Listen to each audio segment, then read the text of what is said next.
Hi, and welcome to the York Festival of Ideas event with Greg Jenner. We're in conversation tonight. I have a few technical notices first before we begin. If you're watching live, you can ask questions via the Q&A button that you can find on your screen. It's available throughout the event and questions can be asked at any time, and Greg and I will just be having a chat and drawing on those questions from the audience, so feel free to pop something in the box for us. Should you have any technical issues during the event, then you can just rejoin using the link that you were sent. And also our event this evening is being recorded, so you can watch again at a later date.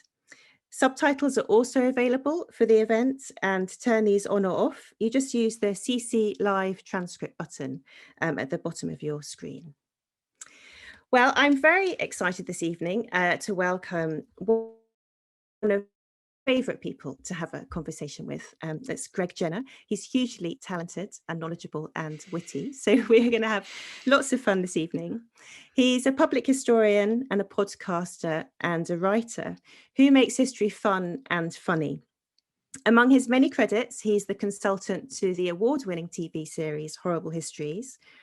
His history podcast series for the BBC, You're Dead to Me, has been a huge hit, and it's always at the top of the podcast charts.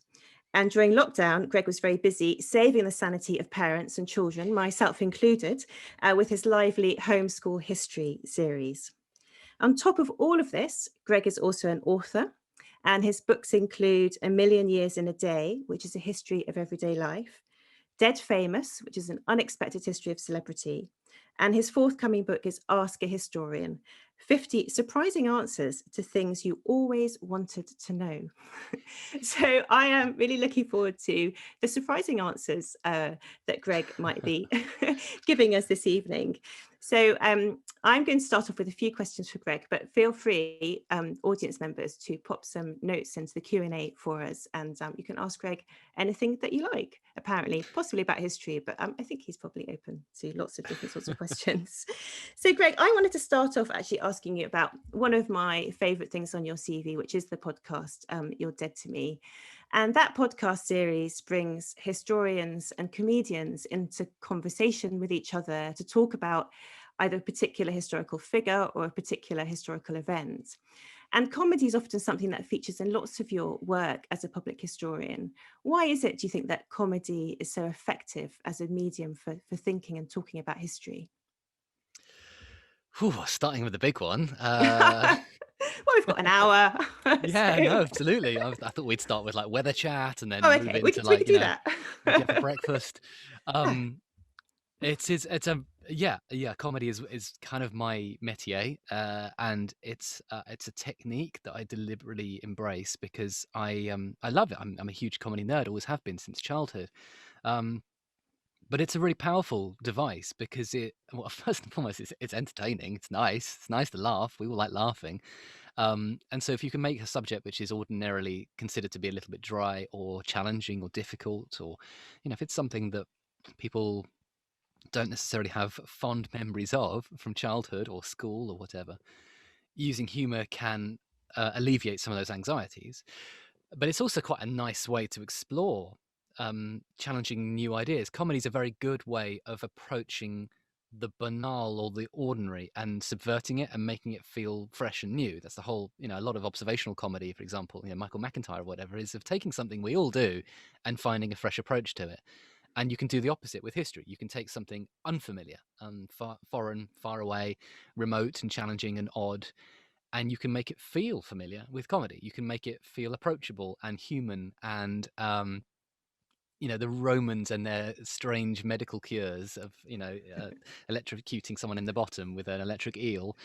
That's a very Nothing strange funny thing to about do. that. Nothing funny at all. But then you start to explain the rationale of why they did that, and you start to think, well, actually, that's a relatively logical thing to do, isn't it? Because we use electrical therapy in to stimulate muscles now, and okay, yeah, I can see it. And so with humor, with comedy, what's really lovely about it, the joyous thing about it is it's fun and it's vibrant and you can bring in all sorts of audiences, children and old people and people who hated history at school. But it also allows you to re-examine things that are either we take for granted. So my work on the history of daily life is often trying to make things that feel ordinary boring to make them feel fun and lively. Or you do the opposite and you go, here's something really hard and really challenging. Let's use jokes to break it into little chunks so we can get to grips with it. Yeah. I wonder how hard it is to convince your comedians to come onto that podcast. Would you ever get a response from them saying, "Oh, I don't know about history. This is going to be too difficult. I hated it at school," or are they very persuadable? We generally have to work a lot harder to get the historians on the show because they're a bit nervous about being put in a room with a wild comedian who's gonna run ragged. Yeah, obviously there's some comedians we ask to be on the show and they're like, it's not really my cup of tea or it's not particularly my thing. But by and large, because the show is about it's allowing people to learn. So no one looks stupid on the show. They come on, and the idea is that they get a fantastic lesson from a world-class expert, which most people are delighted to get. And they come on and they can ask silly questions and be funny and stupid, and that's good. That them not knowing things is funny because that helps us to do our job. So there's no real pitfalls for the comedian.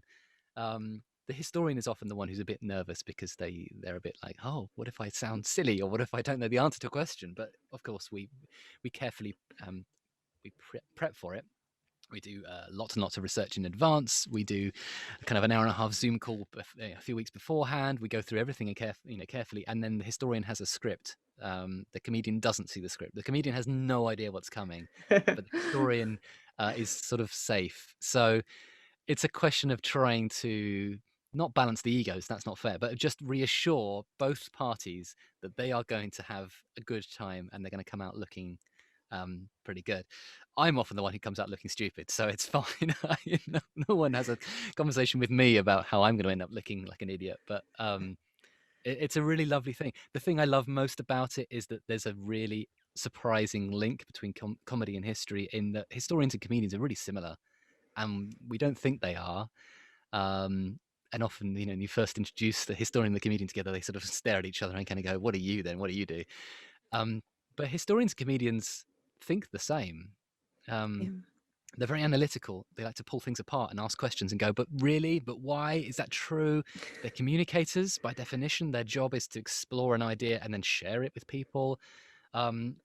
It's really joyous. It's really lovely when you can see about 15 minutes into an episode, the comedian going, I'm having a good time and I'm learning something, and you're a bit like me, and the historian going, yeah, this is all right, actually. I'm not so scared anymore. Yeah. So yeah, well, I it's like it's such a brilliant concept, and I know how much work goes into those podcasts. So they're one of my absolute favorite things.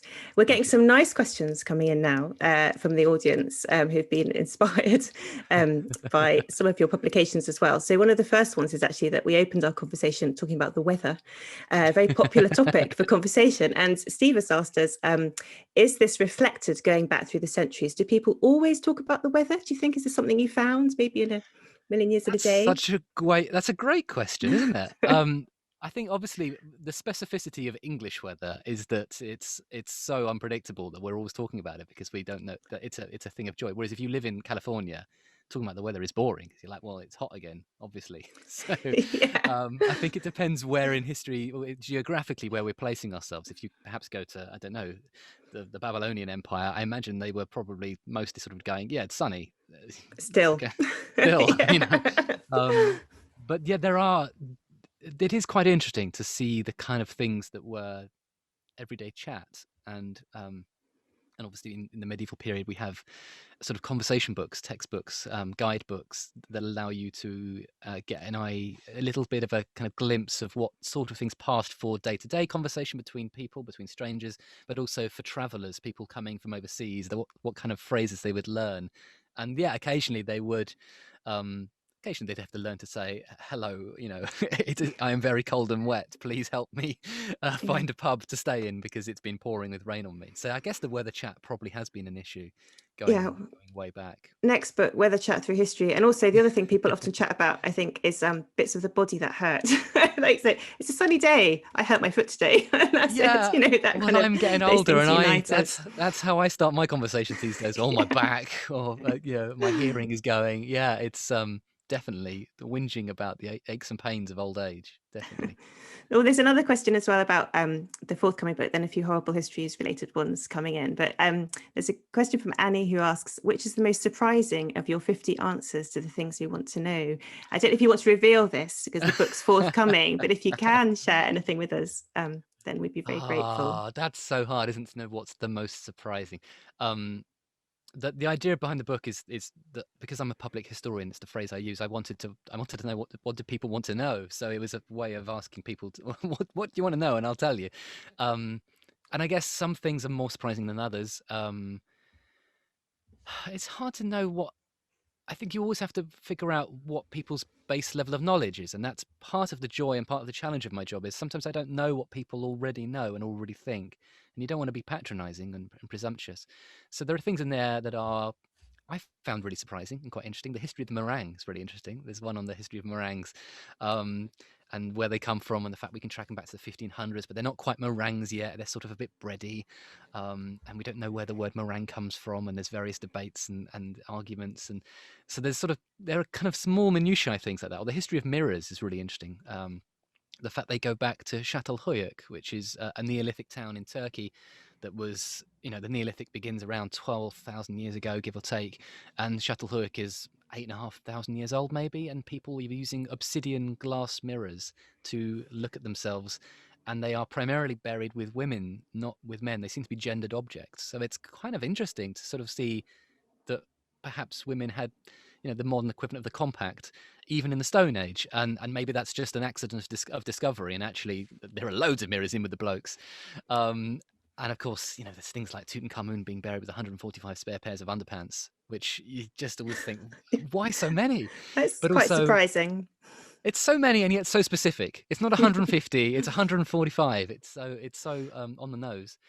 And then there are bigger ones. There are really, much more surprising ones in some ways, in terms of someone asked me, actually my agent asked me, and I didn't realize it was my agent until much later on, but he asked me, how did the borders of Africa come to be?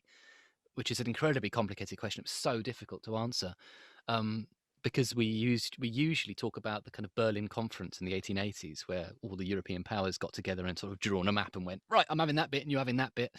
And it's a lot more complicated than that. And I sort of had swallowed that myth a little bit. And when I came to research it, I got it wrong first time around, and I had to talk to an expert who put me right. And it was really nice to sort of learn something myself and really think, oh, okay, the history of Africa is so important and so interesting, and yet so poorly taught that I was sort of walking around with a head full of myths, and it was nice to actually challenge that. So there are stories in the book which are kind of small and everyday and cute, and there are some which are quite big, and they are important in their own way. And there's things like the Pope who got put on trial despite being dead is always fun. So people often find that surprising. So Pope Formosus was put on trial as a cadaver. Basically he was dead. He was a cadaver. And so they sort of, they asked him questions, and one of the priests had to go behind him and sort of answer on his behalf. Yes, I'm a terrible priest. I'm very naughty. So, that feels like a Horrible History sketch immediately. I mean, isn't it? It's just, it writes itself. So, it's a book full of different stuff, and there's thematic questions. There's sort of 5 questions on each different theme. So there's history of food and history of politics and war and boring stuff like that, and then medicine and health. And perhaps the most surprising thing was that a couple of years ago, some researchers discovered that a recipe from the early medieval period, so about 1,000 years ago, can cure MRSA. And everyone was like, what? And they're like, yeah, we've done it. We've tried it. It was a cure in a early medieval textbook for if you get an eyelash infection. And the scholars made it again. They tried it, and remarkably, it kills MRSA. And wow, it's basically onion juice, but it kills terrifyingly dangerous hospital bacteria. So that was surprising, I think, because that shouldn't happen. We could have done with knowing that knowledge about a year ago, couldn't we? We would have been Yeah. wiping down our kitchens with onion juice. Yes, exactly that. Different. Yeah. There's quite a few questions about that, quite specific about when do you know when this was invented. But I know there's also lots of people who want to talk about horrible histories, and there's a cluster of questions coming in about that. So let's see what kind of things people are interested in. So the songs are very popular. There's a couple of questions about that. One is, which is your favorite song, and the other is, someone wants to know if you wrote "Divorced, Beheaded, Died," and and how that came about. So can you tell us a bit about the songs in Horrible Histories and how Yeah, those come together? I've lost track of how many we've done now, but I think it's 150 songs maybe. Because obviously there is some in the movie as well, the Horrible Histories film. Um, my favorite song, well, I've written three of them. So I suppose my favorite song is probably one I wrote for Rowan Atkinson, which was an incredible moment in my life to just be standing there going, "Oh my God, it's Mr. Bean," um, and that was an Elvis parody called "A Little More Reformation, a Little Less Monasteries."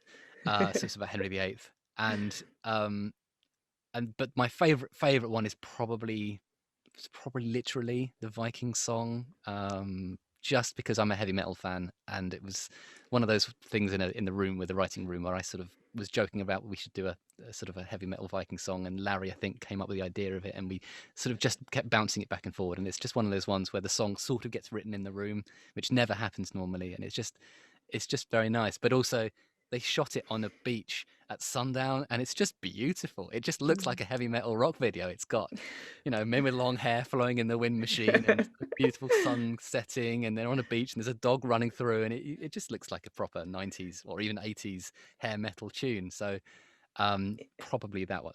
That would be my karaoke song if there was a Horrible Okay. Histories Okay. karaoke. So there'll be another time later when Greg will sing that for us. Next year's event, we'll have Greg Jenner does Horrible Histories karaoke. But I once played in one of my lectures the "Let It Go" song from the Horrible Histories version of it, which is Right. a frozen adventurer, and they've got to get out of ice, and he uses a frozen poo to escape. And Horrible Histories did a version of "Let It Go" from Frozen for this particular one, and I played that in the University of York Lecture Theatre, Greg, thanks to your great work. I'll tell you So, a quick, that very quickly. The BBC Twitter account, CBBC's Twitter account, tagged in Disney when they put that, and I was like, oh my God, we're going to get sued because like I was so sure we were going to get, because we basically took a very popular song that children adore and turned it into a song about doing a poo. So it was really that's Horrible Histories, isn't it? In one sentence. But definitely. well, that actually moves us into some other kind of territory that's to do with Horrible Histories, but it's also to do with the work that you've done for Homeschool History and the kind of histories that children learn at school, Mm. and the relationship between the history curriculum and the kind of popular history that we see. And one of the questions is about how we feel about Michael Gove dismissing Horrible Histories as a teaching tool in schools. Should it be or shouldn't it be used in schools? And the other is about thinking about topics for You're Dead to Me, but also think about homeschool history. How do you pick between topics that are familiar within a curriculum and then also trying to move people's knowledge in new directions? Do you make choices about that, or are you trying to follow a particular kind of path? Yes, so You're Dead to Me, the idea is not to be curriculum based at all. It's simply we select episodes based on what do we think is interesting, what could be made funny, but also trying to give people a global history to introduce them to things they've never heard before, and also sometimes to do things they think they know a bit about, and to broaden it. So You're Dead to Me takes literally weeks for us to choose 15 episodes. It's horrific. We come up with like 250 possibilities, and we whittle and whittle and whittle. Um, Homeschool is a little bit more curriculum based in some ways, in that you're looking to give children and parents and carers and teachers perhaps expert level knowledge specific to what they might be encountering at school, but not essentially so. And of course, curriculums are different in Scotland and Wales and England and Northern Ireland, and so you're not necessarily going to get a universal curriculum anyway. But yes, with when you're doing something for children, it's obviously useful sometimes to try and tack fairly close to what they might be expecting to get. Also, sometimes kids are getting slightly mythologized or outdated or dodgy history elsewhere, and so sometimes you have to sort of step in and go, all right, let's do this properly, because actually no, that didn't happen. So a few of our episodes were kind of corrective episodes where we're trying to redress the balance on subjects that we know are not necessarily that well covered. And then sometimes it's like, okay, and now we're going to do something you don't know about, like Qin Shi Huangdi, the first emperor of China, which is not on the curriculum, but is really important and really interesting. So It's about finding the balance between the known and the unknown, the familiar, the unfamiliar, the things that are really obviously just going to be very funny, and then sometimes the things that are a bit sad and difficult and painful. You know, the histories of of trauma, of racism, of slavery, for example. You know, you still have to do these things, but as a comedy show, we have to do them quite carefully and sensitively. You can't be making jokes about slavery. Um, so yeah, choosing episodes takes ages. I'm so indecisive. I'm an awful person to work with. I'll spend hours just texting people, go, what about this? What about that? What about this? So it's hard. Well, someone's asked whether you can give us any kind of clues about what's coming up next in You're Dead to Me, that podcast series. What other kind of treats Well, that we've got in store? literally 2.5 hours ago, I was sat with Professor Peter Frankopan and the comedian Olga Kok, who is Russian. So I'll give you that as a clue. So we've got some Russian history coming up. But as always, you know, we're always looking for a balance and a blend of different things from all over the place. So there'll be some ancient, there'll be some Stone Age, there'll be some modern, there'll be some biographies, there'll be some thematic histories, and hopefully some laughs along the way. Well, it's interesting to see how much your work has developed over the years, from Horrible Histories through to the podcast and the books more recently. And there's a few questions coming in about the nature of your career and how you came to do what you do, and what you studied at university and what happened after that. And so for those of you who haven't had a chance to talk to you before, could you give us a bit about that story, your story, Greg's history? Oh no. Yeah, I was born in 1982. No, okay. I studied archaeology and history at York University. I don't know if you've heard of it, but it's pretty good. And then I did a master's there as well in medieval studies, and then was going to do my PhD in America and couldn't afford it, and met my partner as well, and decided that I wouldn't go into academia. I wouldn't do my PhD. I would pursue my love of history in the place that I thought had the most impact, which for me was television at the time, because back in the day, TV had the biggest reach. These days, I'm not sure that's true anymore. But this was 2004 and 2005, in fact. And so I went into TV as a junior researcher, climbed the ladder quite quickly because they were sort of slightly startled to have someone with a master's, which they didn't really. These days is very common, but at the time, masters were quite rare in telly. So I was an assistant producer within a year, and worked in documentaries initially on programs about castles and things like that, and then jumped into historical drama, which was really fun. So making historically accurate, well, sort of historically researched dramas about real events. So the most obvious one was a drama about 1066, which was my idea, and it was a 3-hour drama for Channel 4 about, well, 1066. We all know that story. But I also did a little bit on an 18th century cop show called City of Vice, which is quite fun, about the Bow Street Runners. Did a very little bit on the Relief of Belsen, which is about the liberation of the concentration camp. A few little bits here and there, and then from there jumped into comedy, which is Horrible Histories, and that was just luck. That was pure blind luck, being in the room at the right time. But I'd written my master's or thesis on movies about King Arthur, specifically Monty Python, and at university I'd done improvised comedy and sketch comedy, and I'd written comedy, and I'm obsessed with comedy. I grew up with it, and so Horrible Histories was sort of the perfect fit for me because I'd written my master's thesis on historical accuracy in movies and comedies, and how you take that challenge. How do you deal with those questions? And of course, I had a background in writing comedy and performing it, and also just loved it as a fan. So I was very lucky to blunder into that job. I was it's like pure coincidence. I was in the building at the time, but if I'm honest, and I hope I don't come across as like blowing my own trumpet, but I think I'd had the training that I could do that job, where a lot of people probably would have found it quite hard, because I was suddenly responsible for the history of the world and had this sort of team of 15 to 20 writers. And every week for 16 weeks, I had to lecture them for 6 hours on a different subject. And that just meant being across the history of everything, basically, the Romans, the Tudors, the Vikings, the Georgians, the Stone Age, and Egypt, or whatever. So I had to throw myself into absolutely everything and become a sort of obsessive book reader. And it was nice. It was extraordinary challenge, incredibly difficult. but really fun to do. And gradually the producers let me write more sketches and jokes, and some of the songs and stuff like that. So I got to be part of the creative stuff as well, and write some of the gags. So from that then became a springboard for me then becoming a public historian and then writing books. And then I've ended up as a broadcaster, which was never the plan. I don't know what I'm doing. I'm just winging it. So slightly convoluted route. Basically, I wanted to be an academic like yourself, and it didn't work out. And now I'm a clown. That's not true. Well, you're a public historian. That's the term that you use I am a to public historian. describe the work that you do. And I mean, I think that, one of the things with Horrible Histories and the other, things you work on is the great breadth of knowledge that's required. I don't think there's many academic historians who command that kind of range. But one of the audience members has asked about this definition of a public historian. How would you define it? And what do you think the challenges are that a public historian faces, or historians engaging with kind of public ideas face at the moment? Yeah, it's funny, isn't it? Because it's a phrase I use a lot, but I don't necessarily have the best definition for it. I tend to say that my definition of what I do is I try to be a kind of a loudspeaker for other people's scholarship, and wherever possible to bring them in to the project with me. So quite a lot of my early career was essentially reading a lot of stuff and then communicating it to writers, and then we'd put it on the telly. And as I've got older and more experienced, more and more I'm trying to find ways of physically bringing the academic into the room with me and saying, you say this bit and I'll say this bit, because I don't want to be the mouthpiece of other people's knowledge. I want them to be able to say things for themselves.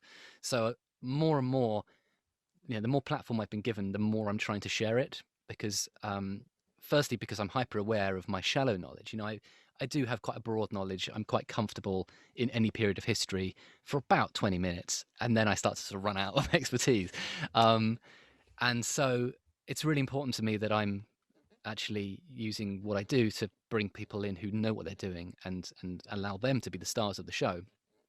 But public history for me is about listening. So it's about listening to academics and listening to the public. What do people want to know? In fact, publics, plural. There's no such thing as the public. We are a population made up of many different peoples. And listening, trying to respond to what the public is looking into, what they're interested in, where the trends are going. I think a lot of the time I'm trying to react to the sorts of conversations that are happening on Twitter or in the newspapers or on the radio. And you're trying, where possible, to bring historical knowledge and scholarship and expertise into those conversations, but without terrifying or boring people, or sort of standing on a hill and shouting, I know about this and you don't, so you shut up. It needs to be more discursive and conversational. So there needs to be at the heart of it a sort of respect for your audience, for their knowledge, their passion, their enthusiasm. But at the same time, also you have to be able to gently and politely nudge them towards something that's more founded in scholarship rather than the thing they found on the internet, which is often half the problem. Well, and also you were always very generous about engaging in conversations on social media, and you've used Twitter a lot over the years to do that. And there's one of the questions that's come in is about how you often tweet about dramas being inaccurate, or about stories about historical inaccuracy. And this is from Hannah, and she says, you floated the idea of having historians do commentary on historical dramas. Is this something you might do in the future? I think it would be really fun. Well, if we do, we'll have to get you on it, Hannah, because that's your expertise. We talk about this all the time, don't we? Yeah, we do. I mean, I think it's really interesting. And we ran this as an experiment with a show called Inside Versailles, which was a little 5-minute post-amble chat that I did with Professor Kate Williams, when the BBC had a show about Louis XIV called Versailles, and the BBC had bought it from France, and there was an annoying amount of space at the end of the episode that didn't fit a full hour, and they were like, oh damn it, we've only got a 51-minute show, nothing will fit in 9 minutes, I guess we'll fill it with historians.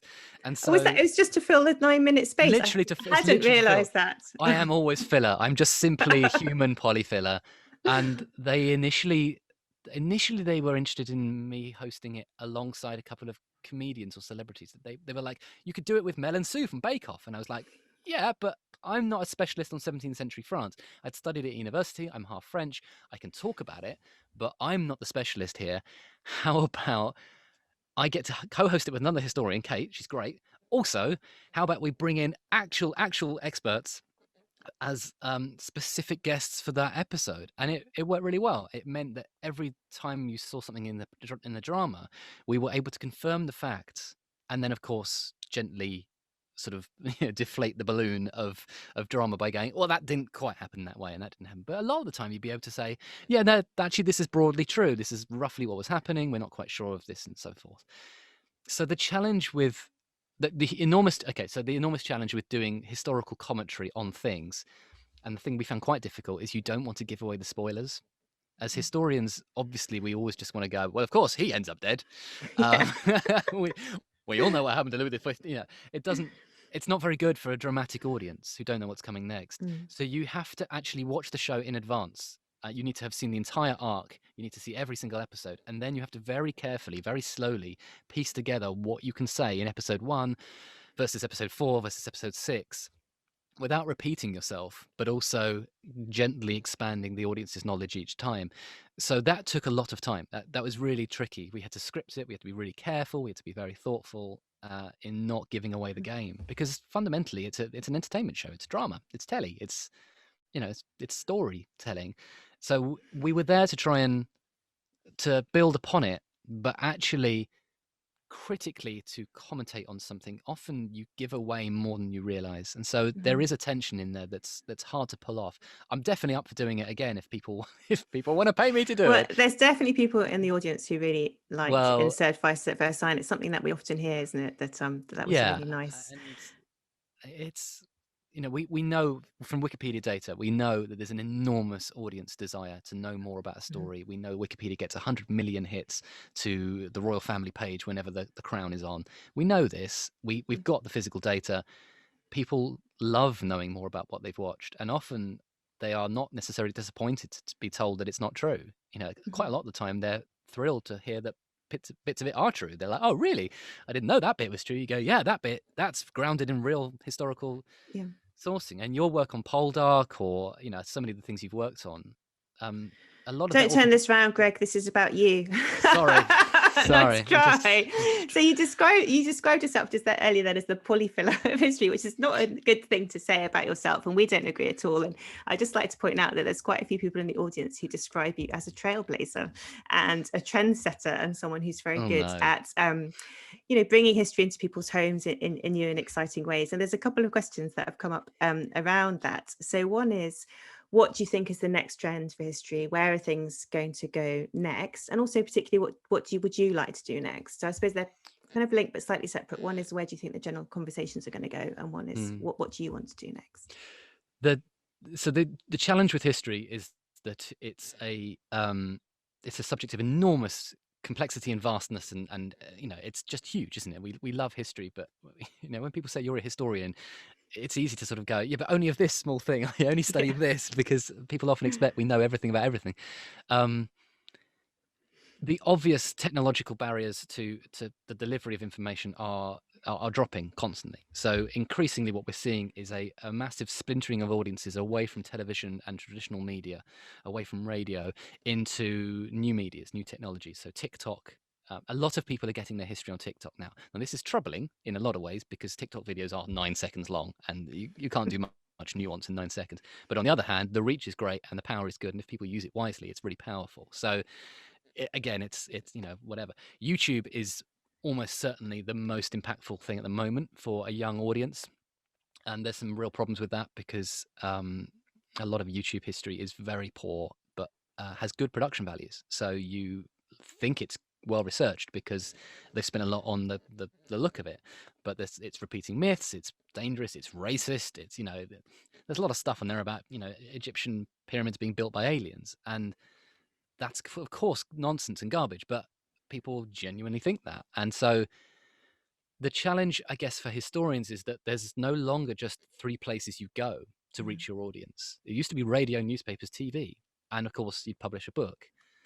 But now there's so many places. So probably the most, well, I might regret saying this a little bit, but I think probably the biggest reach for anything that's not like an enormous Netflix mega hit like Bridgerton. I mean, again, we're back to your work, Hannah, but Bridgerton hit 75 million households for episode 1. We don't know about episode 6, but episode 1, huge audience, insane audience, bigger than the UK.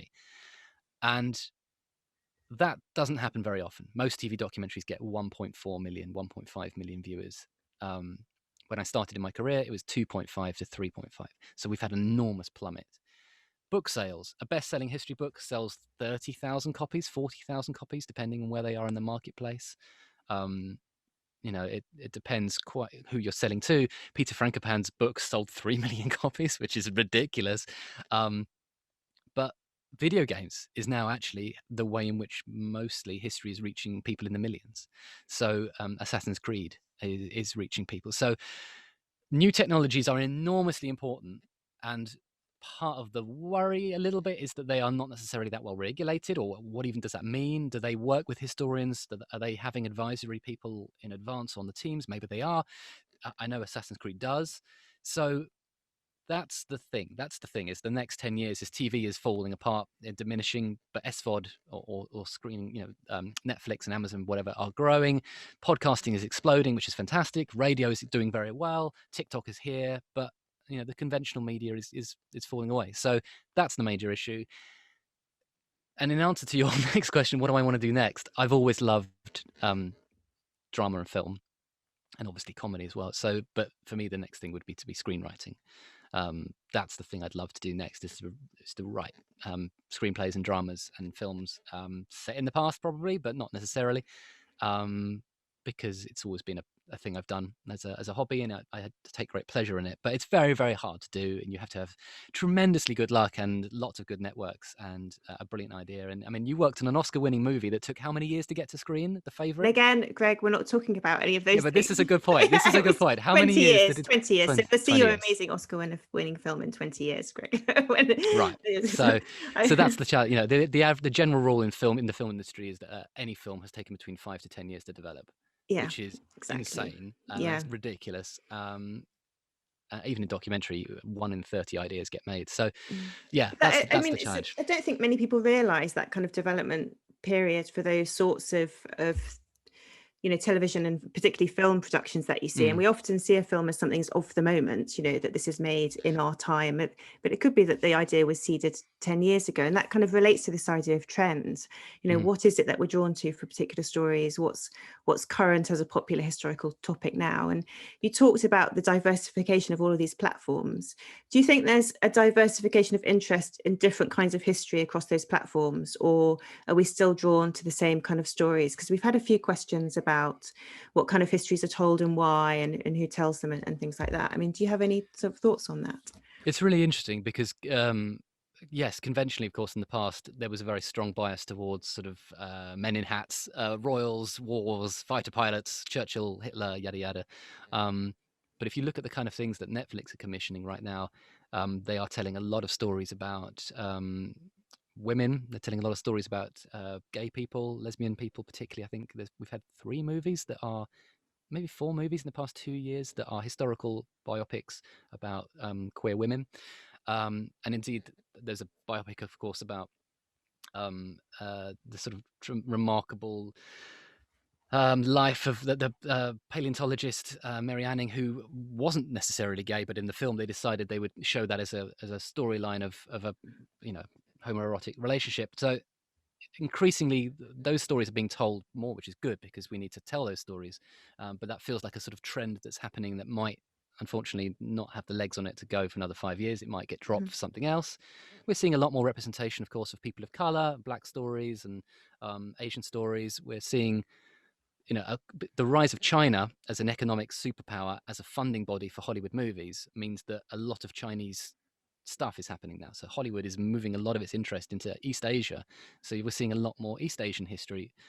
So there are lots of trends that happen because of social change, because of what people want to see represented on screen. We're going to, I'm sure, see a lot more colorblind casting, I'm sure, coming forward because of the success of Bridgerton and so forth.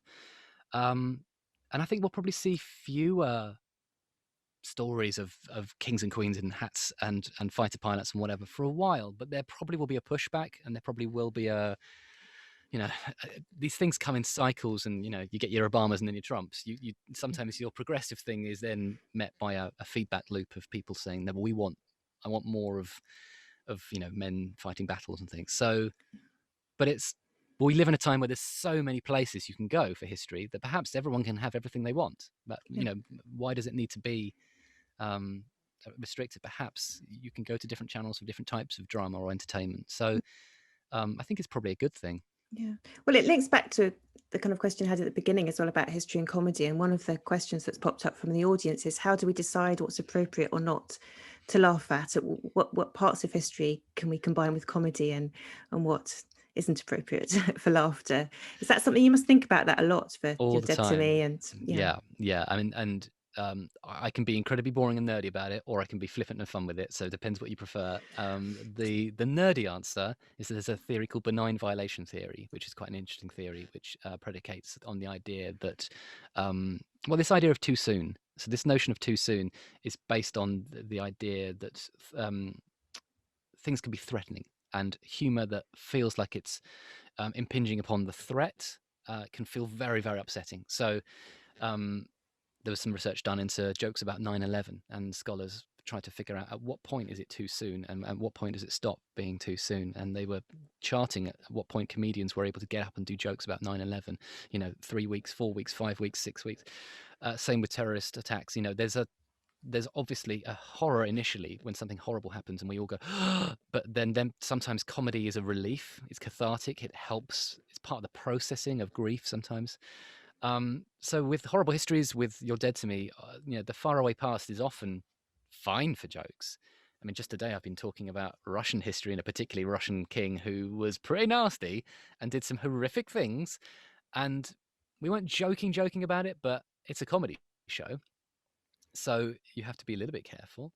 Um, but the general rule in Horrible Histories was anything post-Titanic is you change the gear. You just become a little bit more sensitive. So anything First World War onwards, because it's modern history, it's our grandparents and great-grandparents' generation. There's something profound and powerful about recorded image.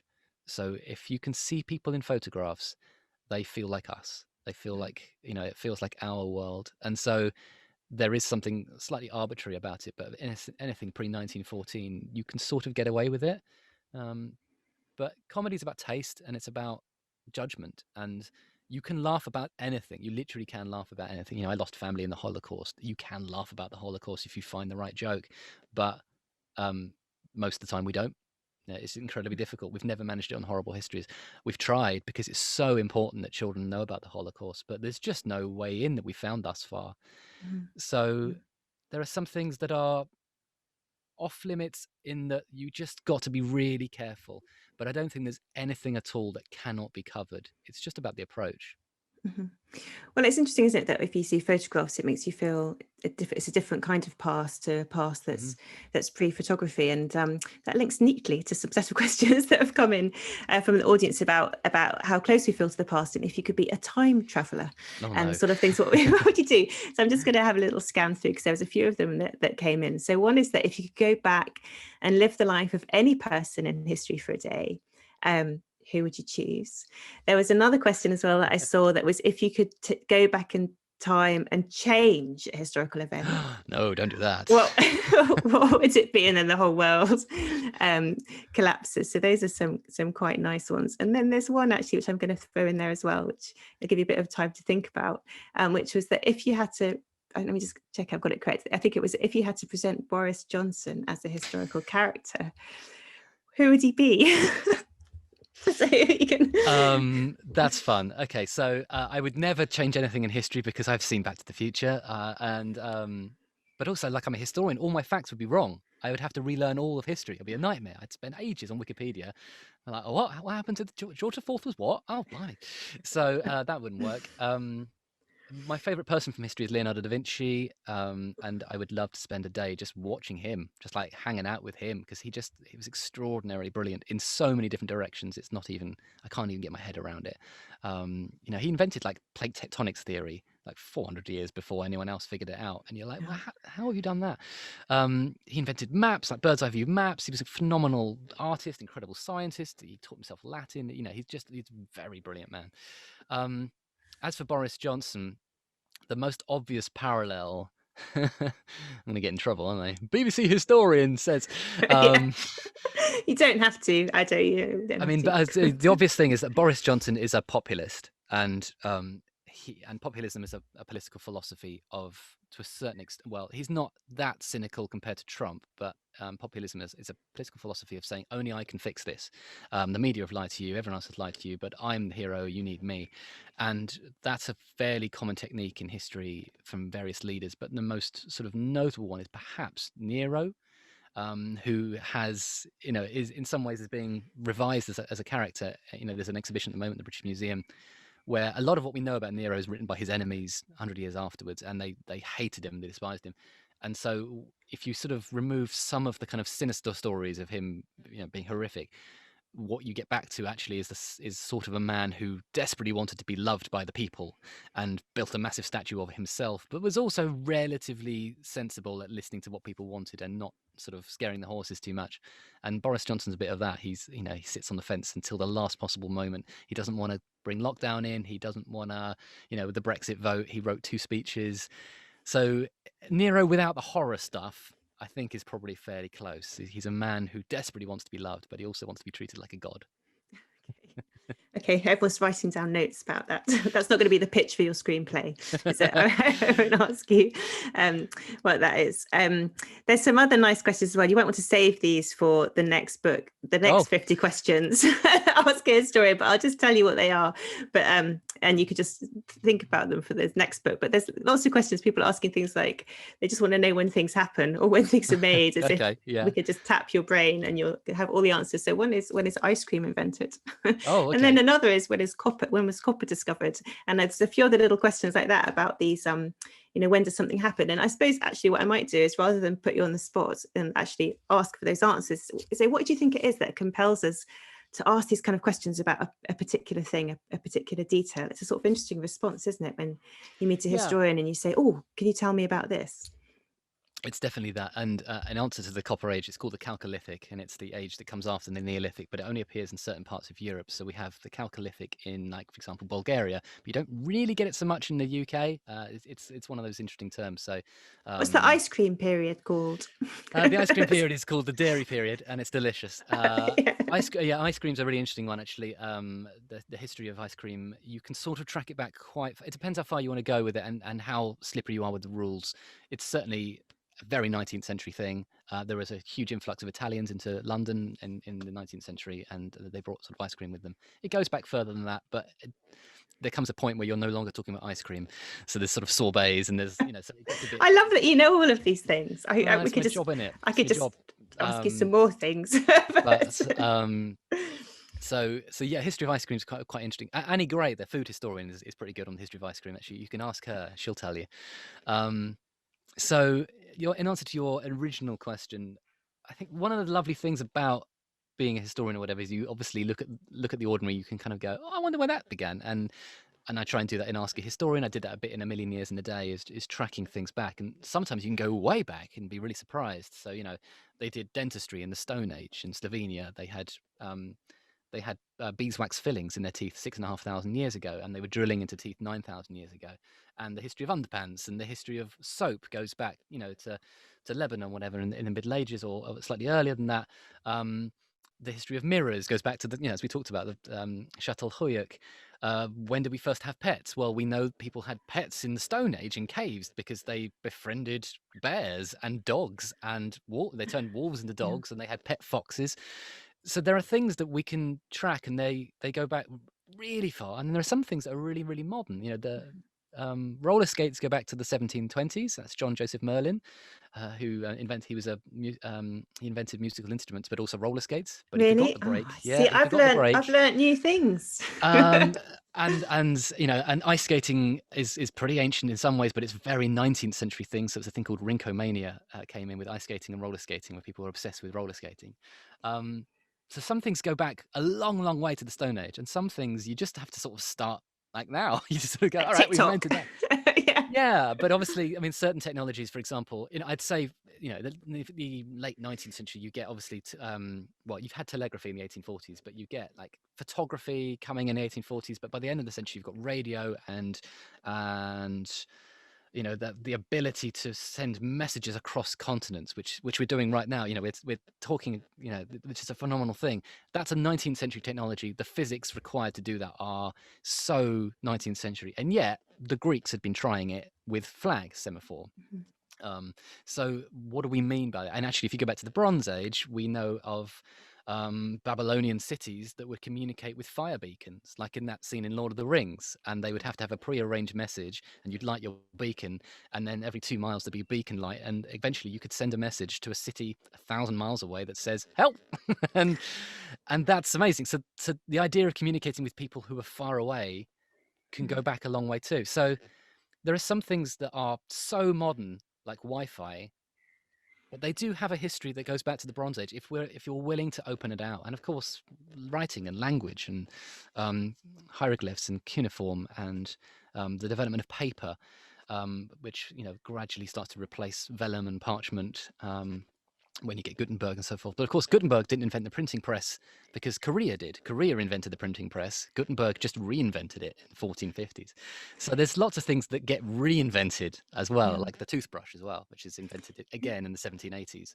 You're so good at bringing all of these things together, and just so it's perfectly instinctive to talk across these, big stories job, and have it is, but you're very good at it, which is why, it's very kind. Which is why we're very pleased to be able to talk to you about it. And one of the things that you've talked a lot about this evening, and which it's just evident conversation with you, is how engaging and lively and interesting you can make history. And there's a question coming behind this, because there is a member of the audience who wants to know if there are any boring parts of history, and sometimes is it okay for children to be bored when yeah. Boredom is an important part of human experience. You've got to have boredom in order to feel joy, but boredom often comes from a place of not being interested, but of not being able to comprehend the mindset of others. Perhaps sometimes you're like, well, why should I care about this? Why does it matter? And because when you're young, being old is so far away, you're like, well, I don't need this. And I completely appreciate that. I totally understand that. There were definitely history lessons that bored me when I was younger. I didn't love all history. And certainly, there are things about the Industrial Revolution that when you start to get into the nitty gritty of regulation law, you sort of go, blimey, all right, come on. I try where possible to choose subjects that I think are universally interesting, but they've perhaps been considered to be banal or a bit dull, and you can liven them up. But there are some things which are just hard to make funny. Of course there are. And copyright law in the reign of Queen Anne is not easy to make funny. I've tried a few times and it's hard. It's not easy. You can get there with Dickens, because Dickens kept trying to sue people who's, Dickens's books were stolen by people who printed them as like Nicholas Nickelberry. And it's like, that's my story. And they're like, no, Nicholas Nickelberry, a whole other guy. But yeah, the copyright law reforms of the sort of early 1700s are tricky to pull off. They're not easy to tell. So of course there are tricky stories, and it's fine to be bored by things. But I think often what I've found with people, talking to people in the public, is so often you need to be in a certain place in your life for some stories to come alive. And there just comes a point sometimes where we suddenly hit adulthood, or maybe we have children, or maybe our parents are getting a bit older, and we suddenly look around at the world again and go, oh, there's more to it than I realized. I wish I knew more. And so many of our listeners on You're Dead to Me are those people who sort of didn't really get on with history when they were younger because it didn't matter to them. And then they understand their place in the world, and suddenly having knowledge of something that went before them helps them understand their own lives. Well, there's certainly a lot of curiosity from our audience, and I'm very aware that we're sort of running out of time, and there's so many more questions that have come in. So it might be that some of these questions we have to run through social media or something at some point. I'll just, sure. Every day I'll send you a couple more about when was this invented, what happened to this person in the past. But there's one question that caught my eye, and it's not really to do with history, but it's to do with you, Greg. The question is, can you describe your perfect Sunday? So as we're kind of winding things down and we're thinking about the weekend, what would you do for your perfect Sunday?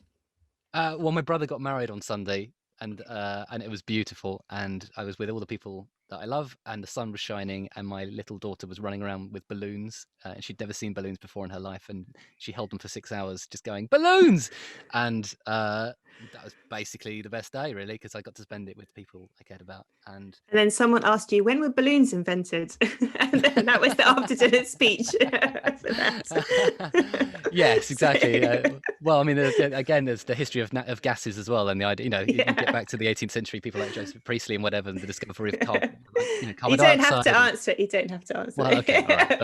But ballooning, the history of hot air balloons is amazingly interesting in the 18th century, and the Montgolfier brothers and yeah, I'm always trying to stick a hot air balloon in a period drama, in the Yeah. background. Like, it's very expensive Well, though, apparently. people had sex in balloons, they had duels in balloons, they fell out of balloons, but they were super important for reconnaissance in military matters. During the siege of Paris in the 1870s, during the Franco-Prussian War, the balloons was how they got their messages out to their loved ones. The history of balloons is really cool. So yeah. Well, maybe we can leave people to think about that on their Friday evening. Where would they go in their balloon? What kind of history would they write? And it's just up to me really to say thank you so much, Greg, for this wonderful hour of conversation with you. And it's always great to talk to you and find out about what you're working on and what you've worked on in the past. So on behalf of all of us and all of the audience who are there and all of those people I'm sorry we didn't ask questions for, thank you so much for your time this evening. There's a couple of little notices for the audience before they sign off as well. So the first is that there's a recording of the event, so you can revisit all of the things that Greg has talked about this evening on the festival YouTube channel. We might condense it down to TikTok at some point in about 10 years, 10 years time, when we catch up with the other formats that we could use for this. And you can access it on the Watch Again section of the festival website. All of you who are so keen to go and publish, to go and buy Greg's books, publish a book, yeah. Go publish a book. No, but Greg's books that are coming out, it's forthcoming books and books that are already out. You can do so from our partner bookseller, Fox Lane Books. So again, look to the festival website and or head straight to foxlanebooks.co.uk/Festival of Ideas.